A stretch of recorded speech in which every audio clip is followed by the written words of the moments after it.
I want to share something with you that I usually keep to myself. It's a story about something I did that I'm not proud of. I became a stalker. I know it's not okay, but I want to explain how it happened. Not to make excuses, but to show how someone like me, who's usually shy, can become fixated on something. It all started when I was about 15 years old, and life was tough. I used to be a really happy kid, just playing around without a worry. But then puberty hit, and my face got covered in acne. It was really bad, and along with the pimples came the bullies. They made fun of me all the time. No girl wanted to be around someone with a face like mine. So I started keeping to myself more, and I became angry. I wasn't the same friendly kid I used to be. When I started college, things didn't really improve for me. I didn't feel good about myself. But then, I met this girl. She was incredibly beautiful, unlike anyone I'd ever seen. Her blue eyes were icy and her skin was smooth like porcelain. I really liked her a lot. Whenever she was around, I couldn't think about anything else. I hoped that maybe, just maybe, she could like me too. So, I asked her to go to a dance with me. I thought maybe she didn't have a date yet, so I had a chance. But she rejected me very harshly. She was with her friends, and they all laughed at me. It hurt more than anything else. She just wanted to be friends, she said. I felt really hurt and disappointed. After that, everything went downhill. I was mad at her, but I couldn't stop thinking about her. I'd complain to my friends about girls, but then I'd secretly watch her because I thought she was so beautiful. It was all mixed up and confusing. One day, I did something really dumb. I sneaked into her dorm room while she was in class. I knew her timetable pretty well, so I had some time alone in her room. I sat on her bed, smelling her sheets and going through her things. I knew it was wrong, but I couldn't control myself. After that, I did something really bad. I went into her room while she was asleep. I sat there, watching her sleep. It was creepy, I know. I felt really sick and worried about what I might do. I had to leave before I did something I'd regret. I realized I needed help. I couldn't control myself anymore. So, I went to the mental health clinic at college and told them everything. It was scary, but it was the right thing to do. They sent me to a place where they help people like me for some time, and then I started seeing a therapist regularly. It took a while, but I eventually got better. It's been 10 years now, and I'm proud of how much progress I've made. I never went back to that college, and I haven't seen her since that night in her room. I don't feel drawn to her anymore. I have a great job now, all thanks to a friend I made. I also met a girl, and we're having a baby soon. I'm really happy. But there's something I haven't told you yet. While I was getting help, I met a guy named Jack. He was going through some tough stuff too, so we became friends and helped each other out. One day, Jack told me something important. He admitted that he used to do something similar to what I did. He confessed that he used to follow a girl he liked everywhere, just like I did. But he went even further. One night, he broke into her house just to be close to her. He said he didn't hurt her, but it scared her so much that she moved away. I was really surprised and scared when I heard this. I thought what I did was bad, but hearing Jack's story made me realize it could have been much worse. It made me thankful that I sought help before I did something really bad. And it made me promise myself to always stay on the right path and never go back to doing those bad things again. So, that's what happened to me. It's hard to talk about, but I hope it can help someone who's going through a tough time like I was. You don't have to let those nagging thoughts control you. I got help, and you can too. You can change your life for the better, just like I did.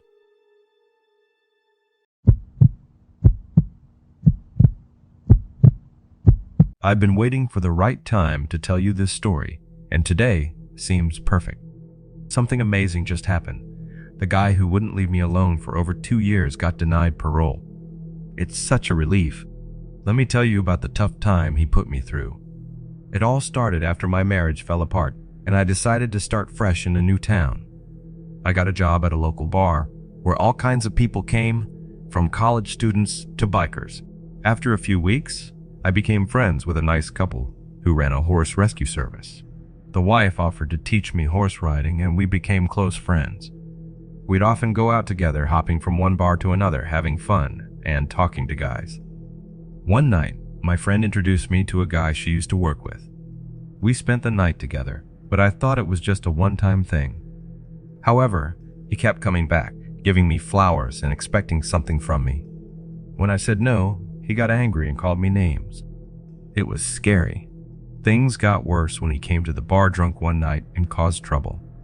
A bouncer had to kick him out, but he didn't stop there. He kept showing up, even coming to my house one night, begging me to take him back. It was really frightening. I had to call the police to make him go away, but even that didn't stop him. But the scariest part hadn't happened yet. One night, a man came into my house with a gun and started shooting at my boyfriend. We both ran away to hide. I went into the bathroom and called 911. I was really scared because I thought I might get shot. Just when I thought things couldn't get worse, something unexpected happened. While I was hiding, I heard a loud noise from the living room. It seemed like another person had come into the house. I was really scared and didn't know what to do. I wondered if the man had brought someone else with him, or if there was another intruder. The seconds passed really slowly while I tried hard to hear if anyone was outside the bathroom door. Then I heard some voices, not just one, but a few. I started thinking about what could be happening. Were they friends of the person who came in, or were they here to help them? But as the voices got louder, I realized they weren't angry or mean. They sounded worried and caring. Then I heard footsteps coming closer to the bathroom. I stopped breathing, not knowing what was going to happen next. I was really surprised when the person who burst through the door wasn't the intruder. Instead, it was my neighbor, a nice lady who lives across the street. 2 serious-looking police officers were with her. I felt so relieved knowing that help had come at last. My neighbor hurried over to me and gave me a big hug, which made me feel better. She said the police would handle everything and that I didn't need to worry anymore. Holding on to her, I finally felt safe after what seemed like forever. The police caught the person who broke into our place very fast. They took away his weapons and arrested him. I felt relieved when they led him away in handcuffs because the scary time we've been living through was finally finished. Later on, I found out something surprising. Our neighbor heard the noise and called the police. When they came, they discovered not just one intruder, but 2. It happened that the second person who came in unexpectedly was someone we didn't know. He was just walking home from work when he heard gunshots. He rushed into the house to see if anyone needed help. When he saw what was going on, he bravely stood up to the intruder, keeping him busy until the police came. I was amazed by his courage and kindness. Even when things were scary and confusing, he didn't hesitate to help someone he didn't even know. It showed me that even when things seem really bad, there are still good people out there who are ready to help others. In the weeks after that scary night, I started feeling better. My family and friends helped me a lot, and knowing that the person who hurt me was in jail made me feel safer. With time, I got stronger and started putting my life back together. I was thankful for the surprising way things turned out, which brought me comfort and safety.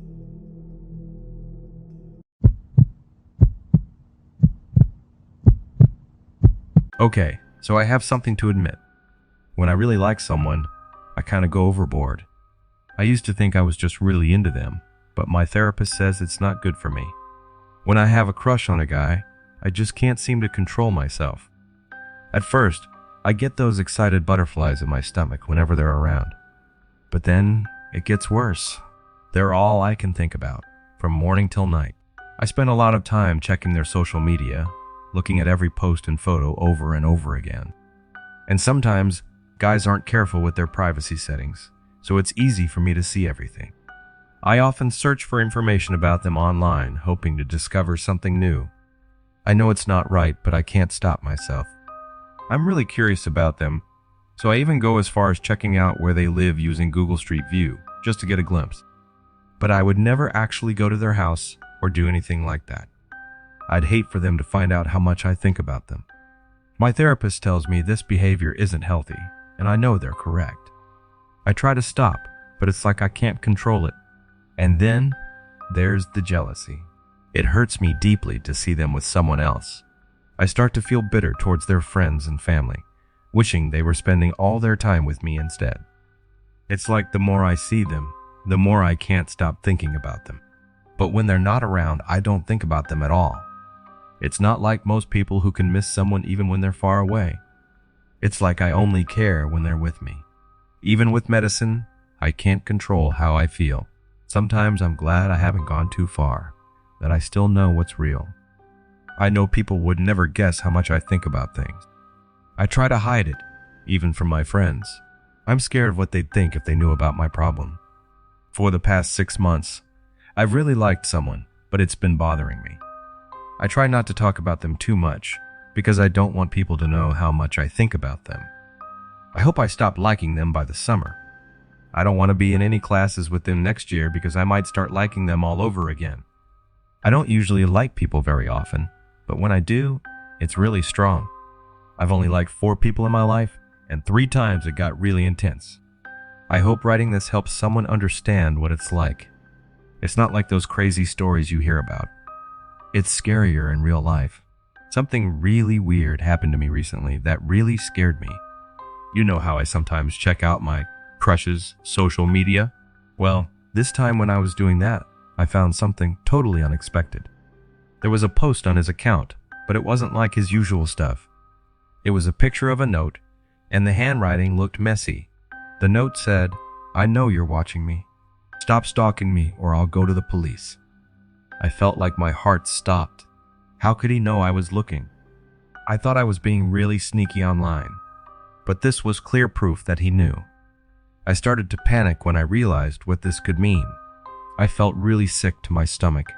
What if he told everyone about me? What if people started thinking I'm some creepy stalker? The idea of everyone judging me like that was too much to handle. I tried to make sense of it. Maybe it was just a joke or someone else wrote the note. But deep down, I knew the truth. He knew it, and there was no changing that. For the next few days, I felt really worried all the time, waiting for something bad to happen. But nothing did. He didn't talk to me about it at school, and nobody seemed to know anything. As time went on, I started to feel better. Maybe he decided to forget about it and keep my secret safe. But then, just when I thought everything was okay, I got a message on social media. It was from him. My heart raced as I opened it, expecting something bad. But what I read surprised me. "Hey, I checked out your profile and realized we have a lot in common. Want to chat?" I was really surprised. He didn't seem mad or grossed out. Instead, he wanted to chat with me, to become better friends. It felt like a dream coming true. We started texting each other, and before long, we were talking every single day. He was nice and understanding, totally different from what I thought he'd be like. As we got closer, I realized something big. He wasn't just someone I liked anymore. He became a friend I could trust and talk to about anything. And at that moment, I felt like everything would be all right. I had faced my biggest fear and ended up stronger. Who knows? Maybe this unexpected turn was just the start of something awesome.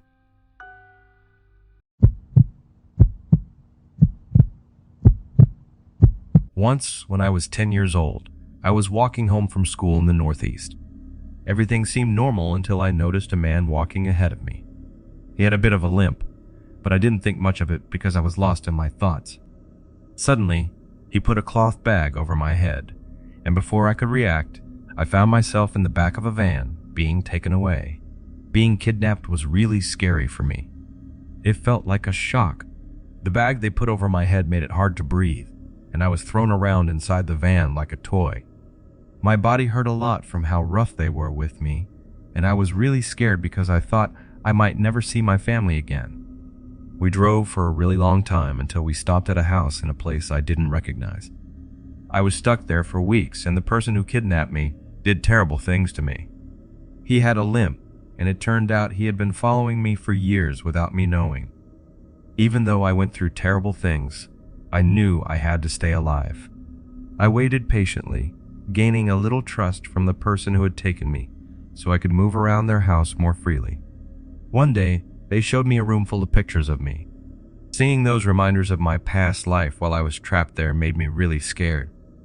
Then, one day, out of nowhere, the person who took me decided to take me shopping with them. It was a risky situation, but I saw it as a chance to escape. I promised to stay close, but as soon as I couldn't see them anymore, I ran away as fast as I could. I found someone to help me, and they called the police. The police arrested the person who had kidnapped me, and I was finally able to go back home. But just when I thought the scary time was done, a year later while I was hanging out with my best friend Beth, I saw the same man again. This time, I knew right away he was the guy who kidnapped me. I felt really scared because I realized he was still around, still keeping an eye on me. Beth noticed I was scared and asked me what was up, but I couldn't tell her the truth. I was too scared to talk about what happened because I thought the kidnapper might come after me again.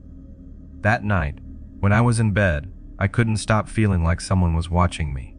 Every little noise in the house made me jump, and even the wind outside made me nervous. Just when I was about to fall asleep, the phone rang. I felt unsure about answering the phone, but something inside me made me do it. I felt scared when I heard the voice on the other end, a voice I recognized. "You're mine. He said, making me feel really scared. You can't leave me. I know where you are." I ended the call feeling my heart beating fast. I wanted to shout, to cry, to escape and never come back, but I knew I couldn't. He had found me again, and I didn't know if I could get away this time. The next day, I tried to live normally, but I still felt scared, like a shadow was following me. I couldn't stop thinking that someone dangerous might be watching me, waiting for a chance to hurt me. Then, when I thought everything was okay, something unexpected happened. One day after school, I noticed a car following me. At first, I thought I was just being paranoid, but when I walked faster, the car did too. I started to panic when I realized I was being followed. I ran into an alley, hoping to lose them, but the car kept following me, its headlights making big shadows on the walls. I ran really fast because I was scared. I didn't know who was chasing me or why, but I knew I had to escape. I went into another narrow path, hoping to find a way out, but I got stuck. Just when I thought I was trapped, I heard footsteps behind me. I turned and saw Beth, my best friend, looking worried. "What's happening?" she asked, sounding scared. I didn't know how to explain it, how to tell her about the bad things that happened to me before, about the person who took me.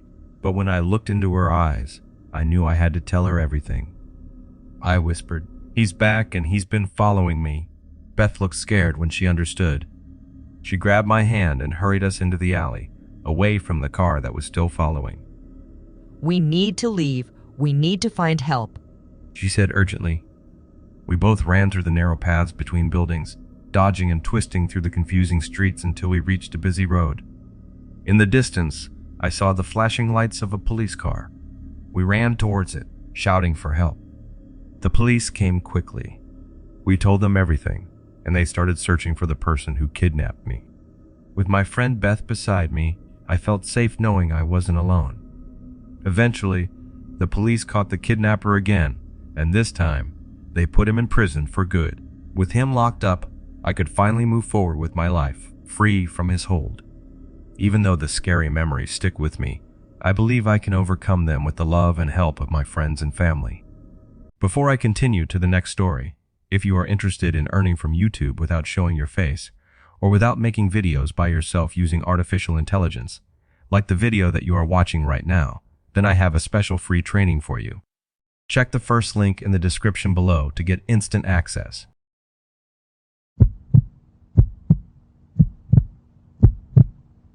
I used to love sharing photos on Instagram because it was fun to show off new things I got, and people would say nice things about them. It made me feel good about myself. Before that, I wasn't very confident. I used to be thin, had braces, and didn't feel pretty. But Instagram changed that. Last summer, a guy started messaging me on there. He was nice, always complimenting my outfits. It felt nice to get attention like that, even though he wasn't really my type. He was much older than me, 28, and I was only 19. But I didn't want to be rude, so I kept talking to him. One day he wanted to know where I lived.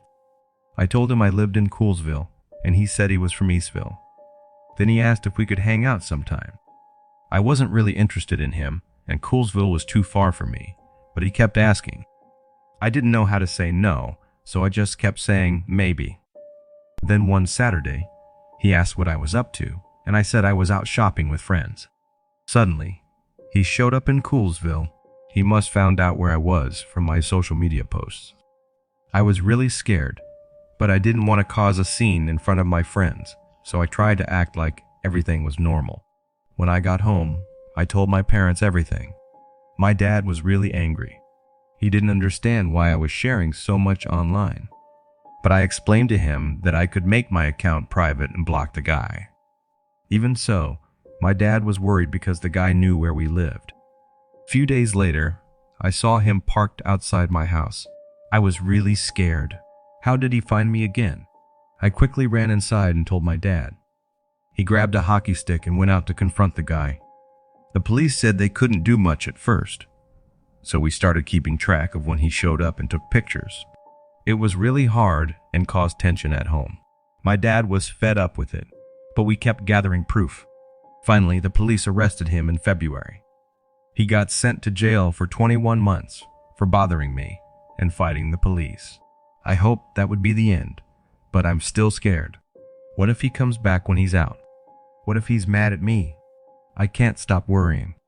It's messed up everything for me. Then, something unexpected happened.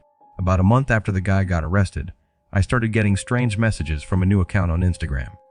At first, I thought it was just some random person, but the messages got creepier. They knew stuff about me that only someone really close would know. Like what food I loved most or the name of my pet dog.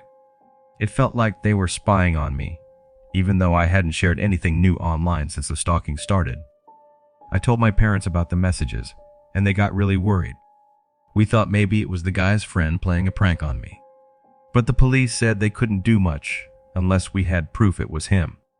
So, we came up with a plan. My dad pretended to be me and set up a fake meeting with the person sending the messages. We agreed to meet at a coffee shop in town, and my dad would be nearby in case things got weird. When I arrived at the coffee shop, I was really scared. I was worried that the person who had been following me might be there. I was afraid they might do something even worse than before. But I had to do it anyway. So I found a table and sat down, trying to calm myself. Suddenly, the door opened and a girl who seemed about my age came in. She looked anxious, quickly scanning the room until she saw me. She came over and sat down, nervously playing with her fingers. Hi. She said, sounding nervous. Hi, I said back, trying to be calm. Did you want to talk to me? She nodded, looking worried. I know we haven't met, but I needed to talk to you. I furrowed my brow, not sure what was happening. Why? What's wrong? She took a deep breath before saying quickly, I'm the sister of the guy who is following you. I felt stunned. His sister? What did she want with me? She said, I didn't know what he was doing. I only found out when he got arrested. I couldn't believe it.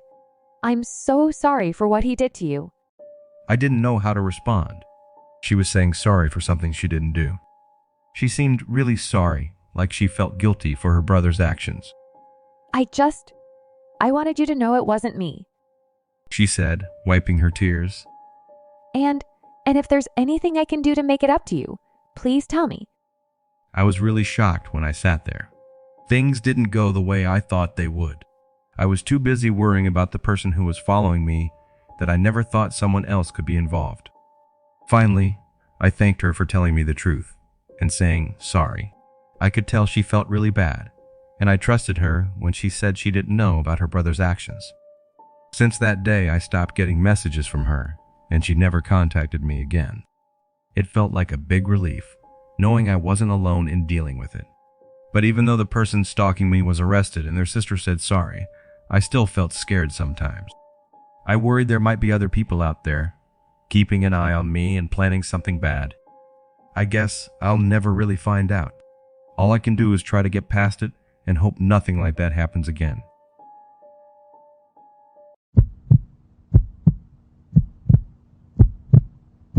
When I looked at that picture, I was shocked.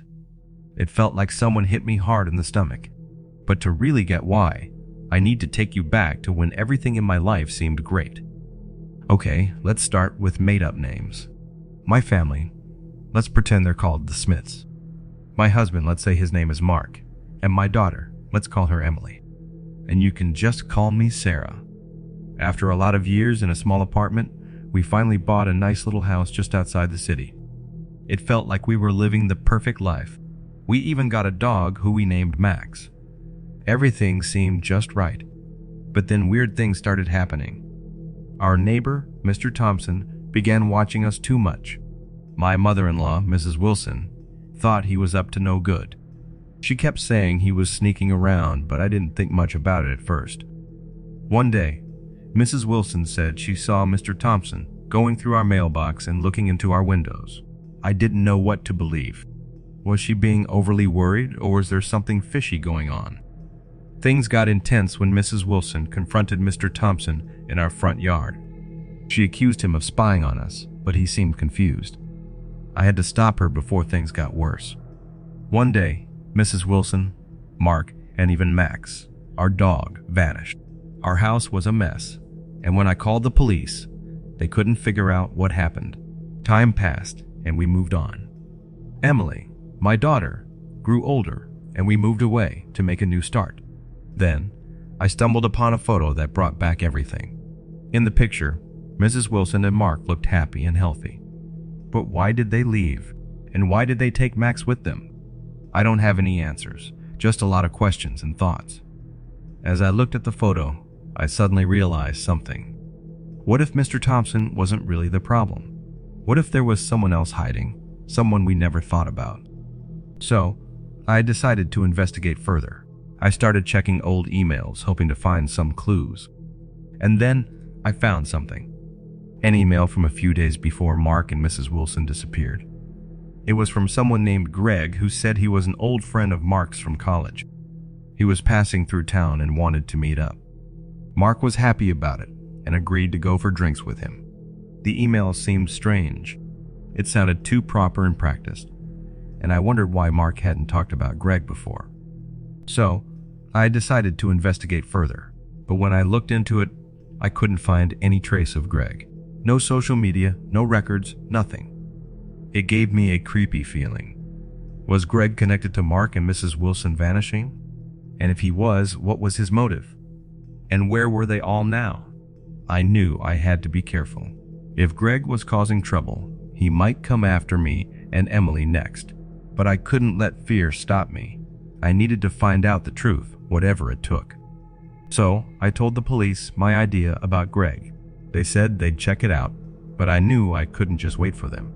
I had to do something myself. First, I tried to figure out what happened to Mark before he vanished. I talked to his friends and coworkers, hoping someone had seen or heard something strange. But no one had any useful information.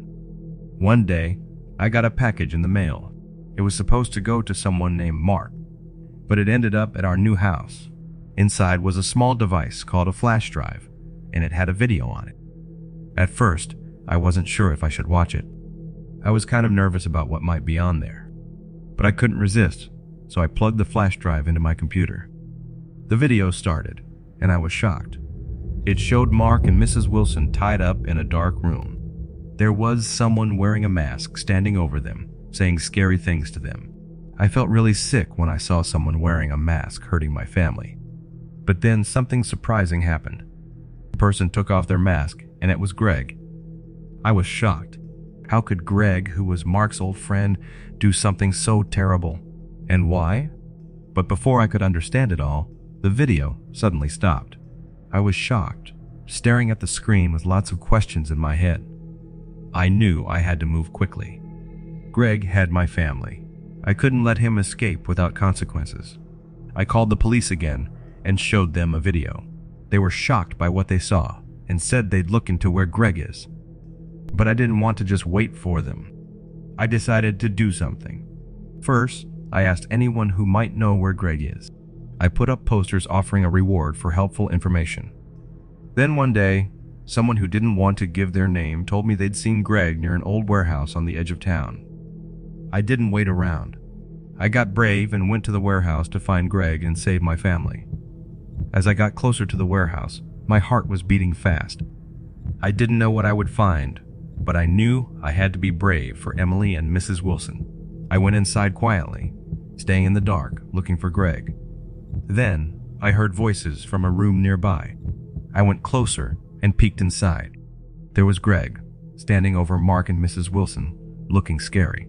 I got really mad and jumped at Greg, knocking him down. We wrestled for a long time, but eventually I won. The police came and took Greg away. Seeing him in handcuffs made me feel better, because now my family was safe.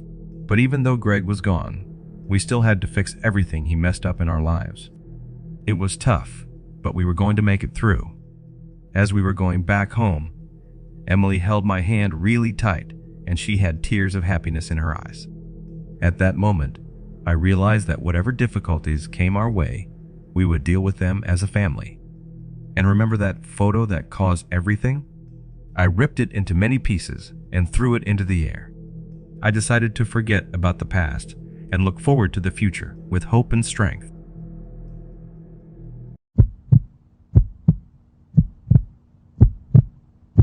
Since my little sister Lily started 8th grade, things have been really busy. Lily is 6 years younger than me. We came to the USA when I was just a little kid, around 2 years old. So when Lily was in middle school, I was already in college.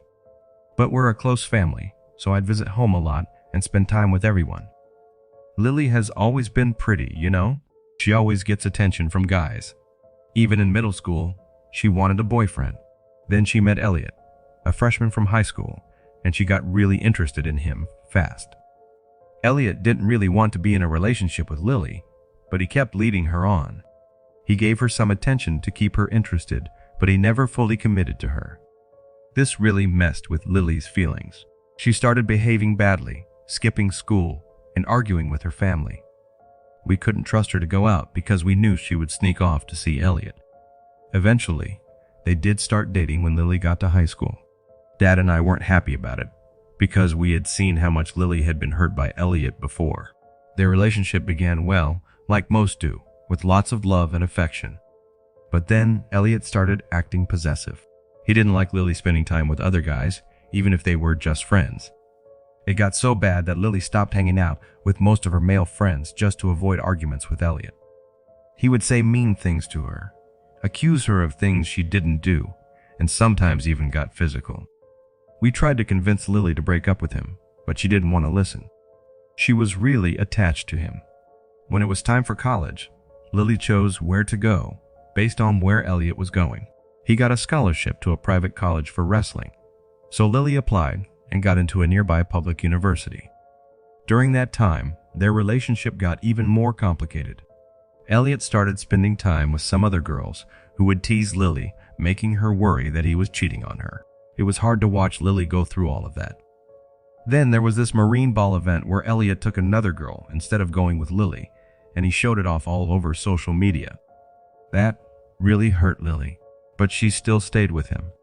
Eventually, they broke up for good, but Elliot wouldn't give up. He kept trying to win Lily back, even after he joined the Marines. It seemed like he couldn't bear to see her move on. Lily had a really tough time at a party when someone put drugs in her drink. It made her feel awful. Instead of being supportive, Elliot blamed her for what happened. Lily couldn't take it anymore, so she decided to end their friendship completely. But the problem didn't end there. Elliot started sending Lily really mean messages. It got even worse when he got married and had a baby.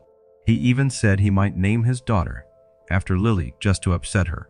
We've tried to make him stop, but he won't listen. Lily's worried he might come back to our town after he finishes his military service. We're all really anxious and hoping he stays away for good. Lily has found a good guy now who treats her well. But Elliot is still around, causing trouble. I hope he figures out his issues someday and leaves us alone. We thought Elliot had moved on as months passed. Lily seemed happier, and we felt relieved. But then, unexpectedly, Lily got a package from Elliot. She was unsure about opening it but couldn't resist. Inside was a letter from Elliot, written messily. My heart dropped, as Lily read it aloud. Lily felt shaky after reading the letter. She knew Elliot had hurt her badly, and she had every right to be angry. But despite everything, she couldn't shake off her feelings for him.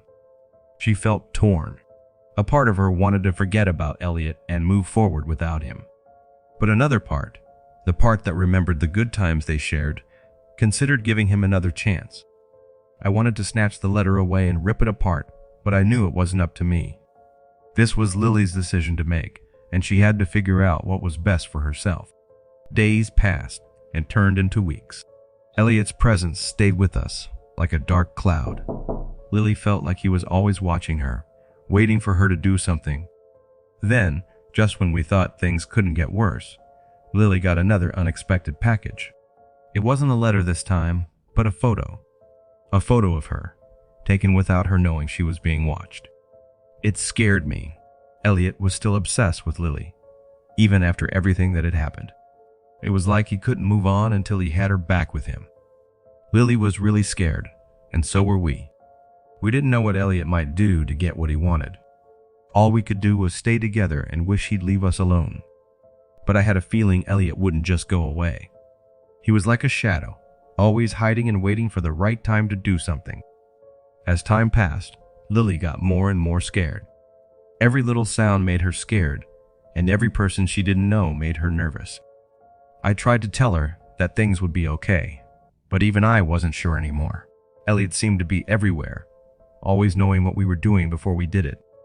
Just when we felt like we couldn't handle it anymore, Lily got one last message from Elliot. It was short, but really scary. "I'll always be watching you." Even after Lily got rid of the message, those words stayed in my head. Elliot might be gone for now, but I knew he'd never really leave us alone. He was like a shadow, hiding in the dark, waiting to hurt us when we least expected it. Even though I didn't want to believe it, I knew our problem with him wasn't over yet.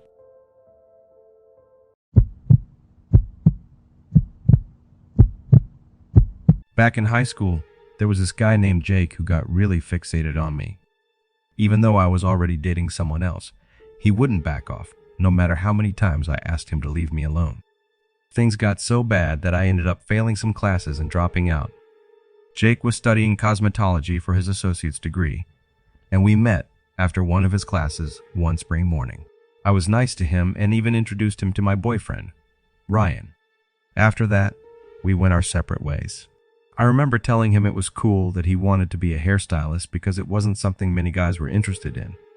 He seemed a bit awkward and shy, especially around girls, but he thanked me and hoped to see me in class again soon. That night, he added me as a friend on Facebook. I didn't think it was a big deal to accept. His profile showed he lived in the same area where I grew up, so I thought it would be nice to chat. I asked about his family, and he replied quickly, joking that I had checked out his profile. He said he lived close to where my parents did when I was young. It seemed strange that we never crossed paths. I mentioned this to him, and he admitted he didn't remember seeing me before, but my name sounded familiar. Nothing during our chat gave me a hint that he would act strangely in less than a day.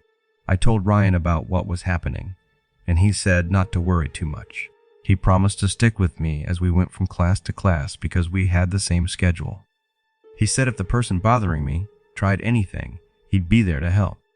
But the next day, Ryan had to leave to fix his car. He wasn't great at keeping promises, so when I went to class alone, Jake followed me the whole time. Jake stayed far away and didn't speak to me, but I could tell he was following. He even sat behind me in our classes. I mentioned it to the teacher because I was scared. Instead of dealing with it quietly, the teacher called Jake out in front of everyone and told him to stop bothering me. I felt really embarrassed and upset because I knew this guy wasn't very nice from the messages I got from him.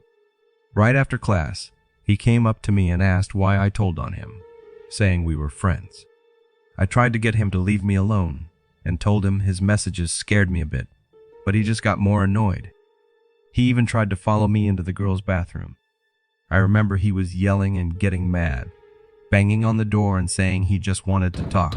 So I quickly called security on my phone.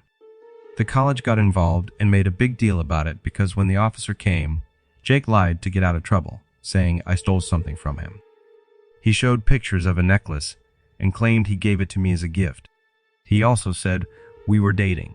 I didn't like this, so I ended the relationship and got rid of the necklace by flushing it down the toilet. I tried telling the college security that it was all a lie, but Jake was very convincing. Unfortunately, they punished me instead.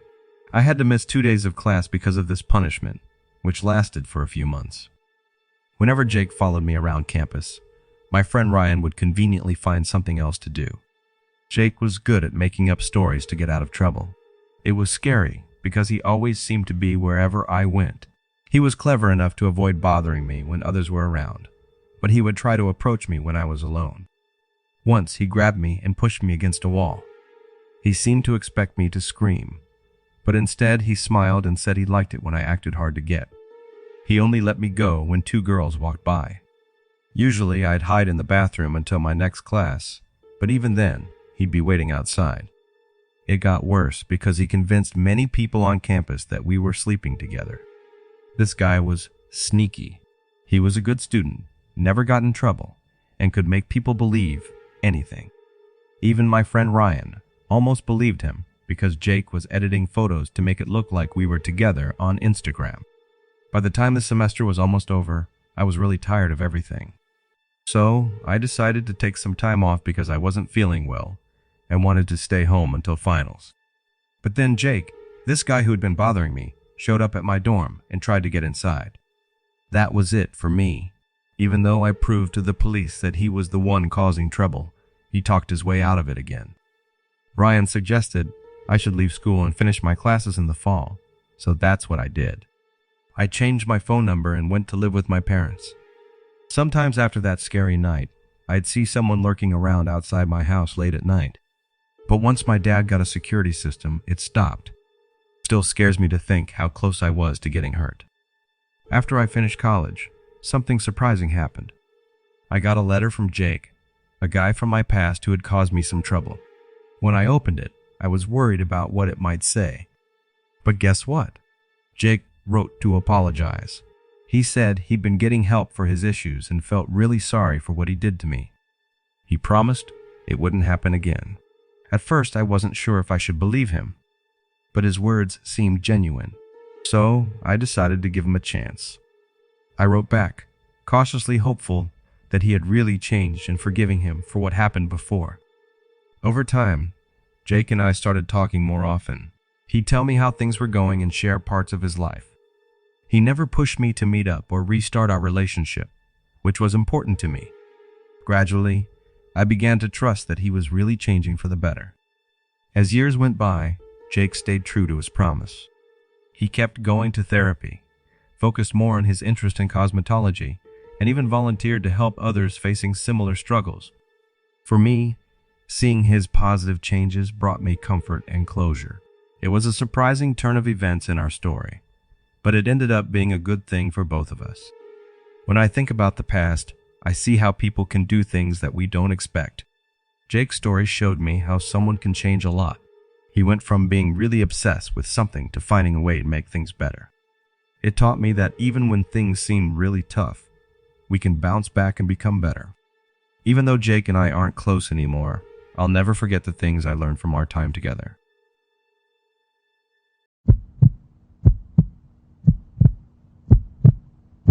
This is the first time I'm telling a story like this. It happened in 2018 when I was working at a small airport called Ocean View International. The airport was so small that you had to do many jobs at once. I worked in sales, right next to where wheelchairs were handled. There was usually only one person pushing wheelchairs, named Chris. I was only 15 at the time, and I liked talking to people who seemed bored. Since I worked night shifts, there weren't many passengers, mostly just workers like me. That's when I met Chris, who was around 20 years old. He always seemed distant and hardly spoke. We would be next to each other for about 30 minutes without saying much. One day, something changed. Chris heard me and my coworkers talking about depression. Suddenly, he looked interested and said, "Yeah, depression really sucks." That's when I realized he might be going through tough times. After that, Chris started joining our conversations and even gave us hugs when he saw us at the airport. Later on, my boss suggested that Chris and I go out for tacos because we both complained about being hungry during our late shifts. By then, we had known each other for about a month, and Chris seemed happier when we worked together. We joked about going out alone together, thinking it might be awkward. I wasn't romantically interested in Chris, but he seemed like a nice guy, so I agreed to grab tacos with him. We exchanged phone numbers. Later, when I reached home, Chris texted me. He wanted to come pick me up. I said no, because I had just got my driver's license, and the taco place wasn't far, just 5 minutes away. But Chris kept insisting. Eventually, I gave in, even though I wasn't sure about it. When Chris arrived to pick me up, I noticed some things that made me feel uneasy, but I ignored them. At the taco place, we had a good time, chatting and laughing. However, when we got back into his car, things got weird. Chris asked if we could talk privately, and although I hesitated, I agreed. We went to a deserted skate park in the middle of nowhere really late at night, around 2 a.m. My friend Chris started saying some really strange things. He talked about not liking women and lying to people about being from the UK. I was shocked and didn't know what to say. Then, he started saying even weirder things. He talked about hurting himself for God and not wanting to be around women. I was scared but didn't know how to respond. It felt like a long time before I finally told Chris I wanted to go home. At first, he didn't want to leave, but eventually he agreed, and we went back to my neighborhood. After I left his car, I ran straight home and didn't reply to any of his messages. He kept saying sorry and talking about how God wanted us to be together, which made me feel uncomfortable. At work, I tried to avoid him, but he kept staring at me whenever he saw me. Luckily, I got a new job with different hours, so I didn't have to see Chris anymore. But then, about a month later, something unexpected happened. I was at the grocery store, just doing my shopping, when I saw Chris staring at me in one of the aisles. I didn't know what to do, so I froze. I didn't want to talk to him, but I also didn't want to make a scene. So I quickly grabbed what I needed and went to pay. But as I was paying, Chris tapped me on the shoulder. He looked different, like he lost weight and didn't sleep. His eyes were wide, and he kept looking around nervously. He whispered he needed to talk, but I said no and left quickly. I thought it was over, but a few days later, I got a strange package in the mail. It was for me, but had no return address. Inside was a note from Chris, saying sorry for everything and asking for forgiveness. It was creepy. I didn't want to deal with Chris, but I also didn't want to ignore him in case he did something crazier. So, I talked to my parents about it to get their opinion. They were really scared too, and suggested we should tell the police. At first, I wasn't sure if it was a good idea because I didn't want to make trouble. But eventually, I agreed. So we went to the police station and explained everything. The police listened carefully and promised to investigate. They warned me to be careful and not to contact Chris at all. I agreed and went back home, feeling a bit relieved. But a few days later, I received another package in the mail. This time, it was a box of chocolates with a note from Chris. He said he was sorry and hoped we could be friends again someday. I was really scared. I couldn't understand how he found out where I live and why he kept trying to talk to me after everything that happened. I didn't know what to do, but I knew I couldn't just ignore it. So I went to the police and showed them the package. They were really surprised and promised to keep an eye out in my neighborhood more. They also suggested I get a piece of paper from the court that says Chris isn't allowed to come near me, just to make sure I'm okay. I did what they said and got the paper. I also changed my phone number and got rid of all my social media stuff. It was a bit of a pain, but I felt much better knowing Chris couldn't get in touch with me anymore. Months passed, and I started feeling more relaxed.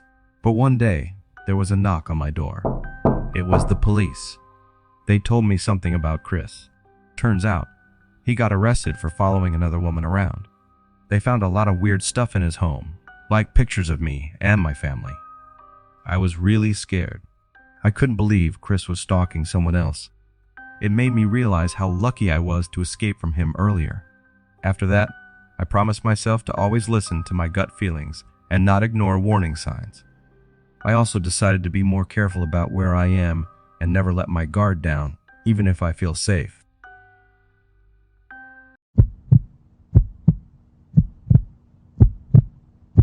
I'm a young and a little shy.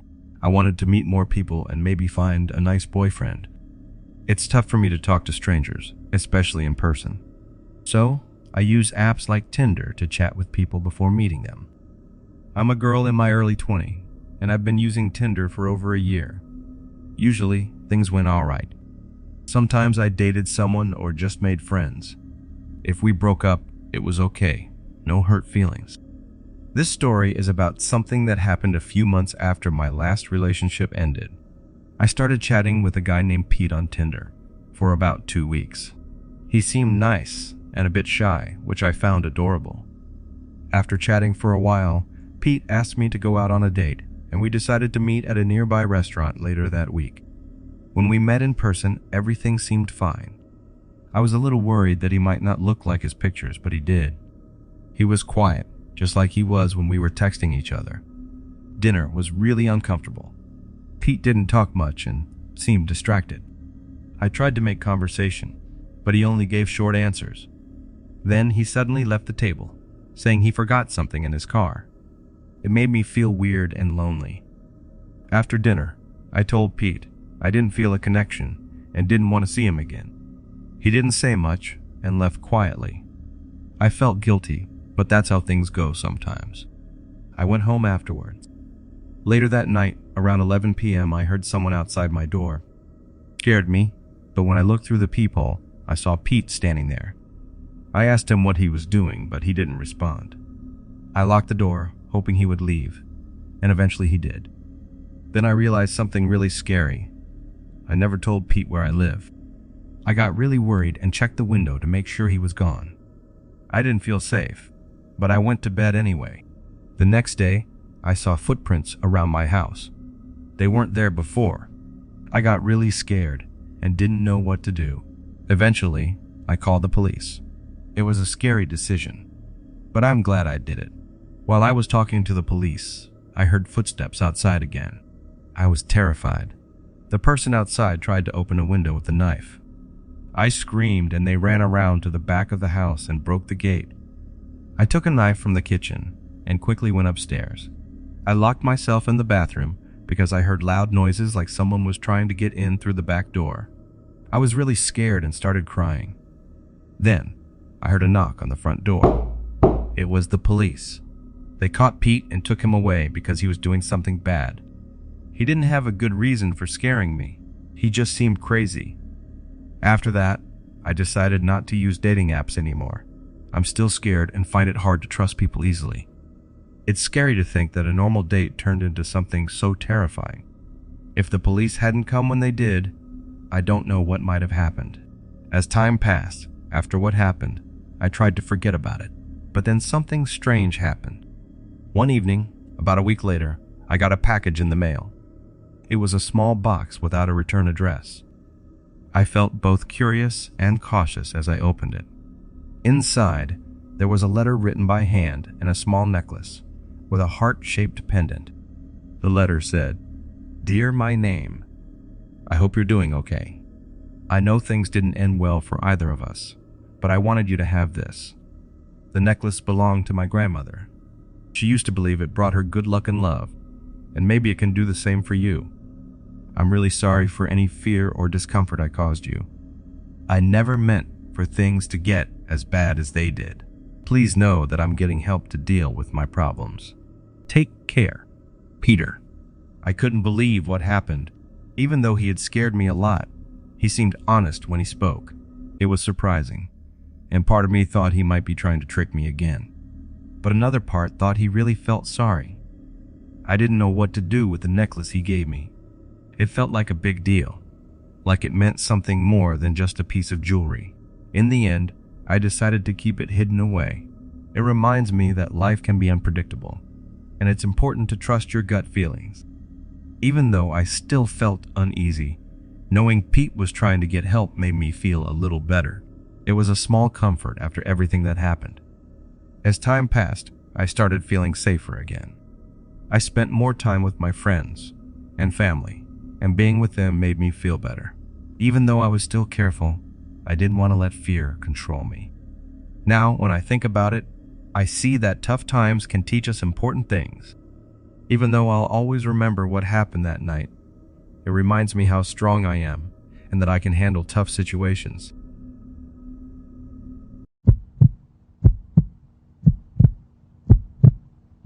Back then, I was different.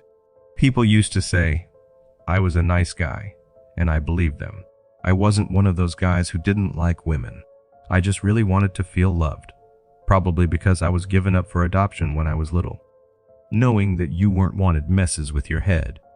Thankfully, a kind couple adopted me, but the feeling of not being wanted stuck with me.